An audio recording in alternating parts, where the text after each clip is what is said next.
3000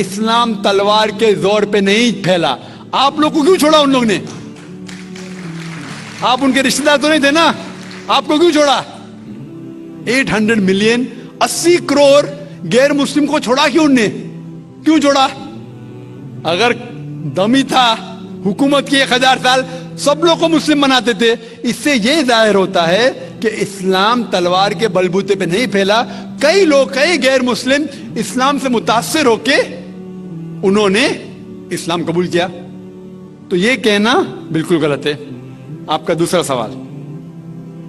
سوال کہ ہمیں کیا کرنا چاہیے. یہ علیحدہ لا نہیں ہونا چاہیے, سب ایک ہی کامن سول کوڈ ہونا چاہیے, اور سب مذہب کی اچھی چیزیں لے کے کامن سول کوڈ کرنا چاہیے. میں آپ کے بالکل ساتھ ہوں.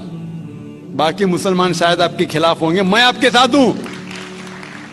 کیوں میں ساتھ ہوں آپ کے؟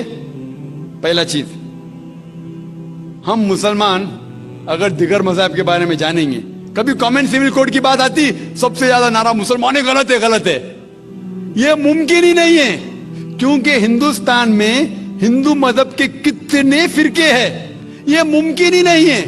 مسلمان تو صرف 20% یا 80% یا 75% جو ہندو لوگ ہیں, اس میں ہی ممکن نہیں ہے. یہ کامن سول کوڈ ہندو لوگ ہی اس کو فالو نہیں کر سکتے. ہندو مذہب میں کتنے مختلف گروہ ہیں. ایک کہتا ہے کہ بیٹی کو جانا چاہیے, ایک کہتا ہے بیٹے کو جانا جائیداد, ایک کہتا ہے کہ جتنی کھیتی ہے وہ نہیں جا سکتی بیٹی کو, دوسرا گروہ کہتا ہے. کتنے مختلف گروہ ہے, ہزاروں. یہ ممکن ہی نہیں ہے پاس ہونا, ممکن ہی نہیں. میں کہتا ہوں یہ افسوس کی بات ہے کہ ہم مسلمان جانتے ہی نہیں, ہم کو آواز کرنے کی ضرورت ہی نہیں ہے. یہ خالی ہمیں چھیڑ رہے ہیں. کیا کر رہے؟ چھیڑ رہے ہیں اور ہم اکسا جاتے. Point number 1. پوائنٹ نمبر 2, مان لو آپ لوگ قبول کرتے ہیں کہ کامن سول کوڈ ہونا چاہیے. آپ نے کیا کہا کہ سارے دھرموں کے اچھی بات کو لینا چاہیے. بالکل صحیح. میرا پہلا سوال, آپ اسلام میں ایک چیز بتاؤ جو انسانیت کے خلاف ہے, تو ہم نکال دیں گے اس کو.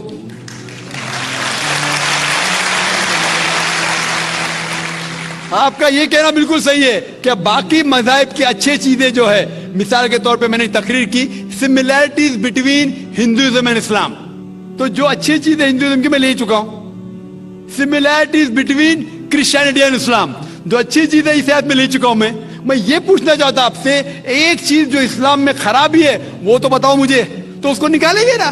لیکن منچ کے اوپر جب ڈیبیٹ ہوئے گا انشاءاللہ میں آؤں گا انشاءاللہ.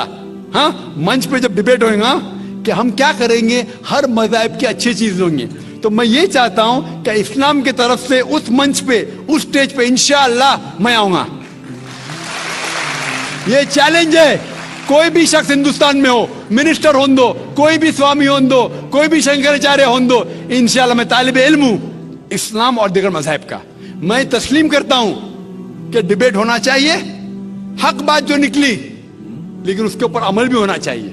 حق بات جو سب سے بہترین ہے انسانیت کے لیے, اس کے اوپر عمل ہونا چاہیے. اس لیے جو آخری کتاب جو اللہ سبحانہ وتعالی نازل کی, قرآن شریف, وہ انسانیت کے لیے سب سے بہترین کتاب ہے, اس کے اوپر عمل ہونا ہی چاہیے. آپ کا تیسرا سوال, کیا یہ ہندو جو ہے انہیریٹنس کے اندر, یہ انہیریٹنس جو ہوتا ہے اسلام کے اندر 1/3 حصہ, 1/3 حصہ ہم ول میں دے سکتے, دینا ضروری نہیں ہے, دے سکتے ہیں. اسلام کے جو ول کے اندر جو آتا ہے انہیریٹنس, وہ قرآن کی آیت سورہ نساء کی سورہ نمبر 4 آیت نمبر 11, 12 اور 176, اس میں کہا گیا ہے کہ جو بھی آپ کی جائیداد ہے, اللہ سبحانہ تعالیٰ کہہ چکا ہے کہ آپ کے بیٹے کو بیٹیوں سے ڈبل ملے گا. آگے لکھا گیا ہے آپ کے والدین کو 1/6 ملے گا. صرف اگر بچے ہیں تو والد والدہ کو دونوں کو 1/6, اگر بچے نہیں ہیں تو والدہ کو 1/3. آگے بڑھتی آیت نمبر 12 پہ لکھا ہے کہ آپ کی بیویاں جو آپ کے لیے چھوڑیں گی, اگر بچے نہیں آپ کو آدھا ملے گا, بچے ہیں تو 1/4 ملے گا. آپ جو آپ کے بیویاں کے لیے چھوڑتے ہیں, بچے نہیں تو ان کو ملے گا 1/4, 1/4, بچے ہیں تو 1/8, 1/8. یہ ڈیفیکلٹ ہے, یاد رکھنا, آپ جا کے ریفرنس دیکھ سکتے ہیں, سورہ نساء سورہ نمبر 4 آیت نمبر 11 سے 12. اور اس کے بعد اگر آپ کس کو ول کرنا چاہتے ہیں اپنی جائیداد, میکسیمم 1/3, لیکن یہ ول جو کریں گے آپ, یہ ان لوگوں میں سے نہیں ہونا چاہیے. آپ نہیں کہہ سکتے کہ میں میرے بیٹے سے زیادہ محبت کرتا ہوں بڑے بیٹے سے اس لیے اس کو زیادہ دوں گا, یہ بالکل غلط ہے. لیکن جو یہ دائرے میں نہیں آتے ہیں انہیریٹنس کے, ان کو آپ 1/3 حصہ دے سکتے ہیں. آپ کہتے ہیں آپ کو یہ چیز بہت پسند ہے, آپ بھی کرنا چاہتے ہیں, آپ کو کون روک رہا ہے؟ انڈین گورنمنٹ کے حساب سے آپ اگر ول کریں گے, کیا میں میرا 1/3 حصہ دینا چاہتا ہوں, کوئی بھی روک نہیں سکتا ہوں, میں بھی نہیں نا منسٹر بھی نہیں. اور پورا اگر فالو کرنا چاہتے سچا دھرم, آپ اسلام قبول کر سکتے, ہم آپ کو ویلکم کرتے. وآخر دعوانا الحمدللہ رب العالمین.